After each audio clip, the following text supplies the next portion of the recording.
আসসালামু আলাইকুম প্রিয় দর্শক, আশা করছি সকলে ভালো আছেন, সুস্থ আছেন। খুবই ইন্টারেস্টিং একটি ভিডিওতে আপনাদের সকলকে স্বাগত জানাচ্ছি। আমি ডাক্তার মোহাম্মদ আহাদ হোসেন, ব্যথা বিশেষজ্ঞ, এবং আপনাদের সেবায় কাজ করছি Bangladesh centre for rehabilitation, BCR diagnostic service ও ইবনে সিনা ডায়াগনস্টিক সেন্টার, লালবাগ শাখায়। প্রিয় দর্শক, আজকে যে বিষয়টি নিয়ে কথা বলবো সেটি হচ্ছে আপনার ব্যথা নিয়ন্ত্রণে বা দীর্ঘমেয়াদী ব্যথায় যারা ভুগছেন তাদের ক্ষেত্রে শ্বাস-প্রশ্বাসের ব্যায়াম কিভাবে কাজে লাগবে? প্রিয় দর্শক, আমাদের চেম্বারে অনেকেই আসেন দীর্ঘমেয়াদী ব্যথা। কোনো কারণ খুঁজে পাচ্ছেন না। সব ধরনের পরীক্ষা নরমাল, খুবই স্বাভাবিক। কিন্তু তার ব্যথা যাচ্ছে না। এমনও হতে পারে যে দীর্ঘ সময় ধরে ৫ বছর, ৭ বছর, ৮ বছর, ১০ বছরের ব্যথা আছেই এবং তার শরীরে বিভিন্ন জায়গায় ব্যথা। এই ধরনের কন্ডিশনটাকে কোনো ক্ষেত্রে ফাইব্রোমায়ালজিয়া বলে চিহ্নিত করা হয়। কিন্তু মনে রাখতে হবে সব ক্ষেত্রেই কিন্তু এটি ফাইব্রোমায়ালজিয়া নাও হতে পারে। কোনো ক্ষেত্রে দীর্ঘমেয়াদী ব্যথার কারণ থাকার পরে এটা অনিয়ন্ত্রিত হয়ে গেলে সেটা ফাইব্রোমায়ালজিয়া হতে পারে। আমরা আজকে কথা বলবো যে এই ধরনের ব্যথায় বা ফাইব্রোমায়ালজিয়াই হোক, এই দীর্ঘমেয়াদী ব্যথায় শ্বাস-প্রশ্বাসের ব্যায়াম আপনাকে কিভাবে সাহায্য করবে। শুরুতেই যেটি বলবো সেটি হচ্ছে শ্বাস-প্রশ্বাসের ব্যায়াম। এটি একটি নিয়ন্ত্রিত শ্বাসের প্রক্রিয়া। এটাকে সায়েন্টিফিক শব্দে বলা যায় বক্স ব্রেদিং। এবং আমরা যারা সচেতন এবং ইন্টারনেটে অনেক তথ্য নিতে পারি, তারা কিন্তু এই বক্স ব্রিদিংটা সার্চ দিলে আপনারা দেখবেন যে এই বিষয়ে বিস্তারিত লেখা আছে যে কিভাবে এটি আপনাকে সাহায্য করতে পারে। বক্স ব্রিদিংটা হচ্ছে, এটি সাধারণত আমরা বলি রাতের বেলা ঘুমাতে যাওয়ার আগে এবং সকালবেলা ঘুম থেকে উঠে এই ব্যায়ামটি আপনারা করতে পারেন। শ্বাস প্রশ্বাসের এই ব্যায়ামটি করার জন্য আপনাকে বসে করতে পারলে সবচেয়ে ভালো হয়।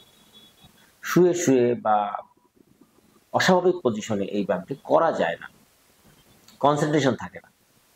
ব্যায়ামটি সাধারণত ৫ মিনিট থেকে ১০ মিনিট এই ব্যায়াম আপনারা করতে পারেন সকালে অথবা রাতের বেলা ঘুমাতে যাওয়ার আগে এই ব্যায়ামটি করবেন।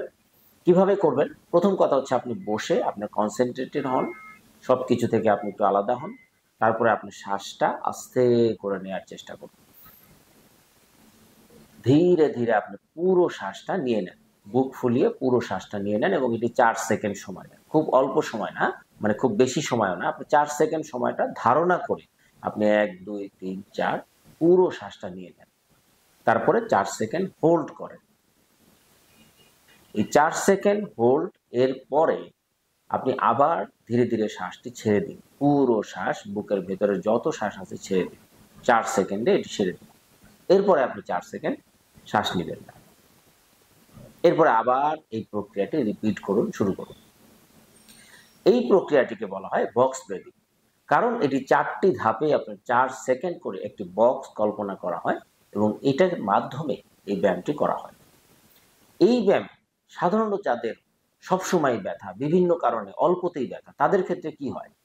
এই ব্যায়ামটি শ্বাসের গতির সাথে সাথে আপনার শরীরে একটি প্যারাসিম্প্যাথেটিক সিগন্যাল অ্যাক্টিভেটেড করে, যে কারণে আপনি তখন এটাকে ব্রেইন আপনার বোঝে যে আপনি তখন রেস্ট এবং রিল্যাক্স এই প্রক্রিয়া যাচ্ছেন।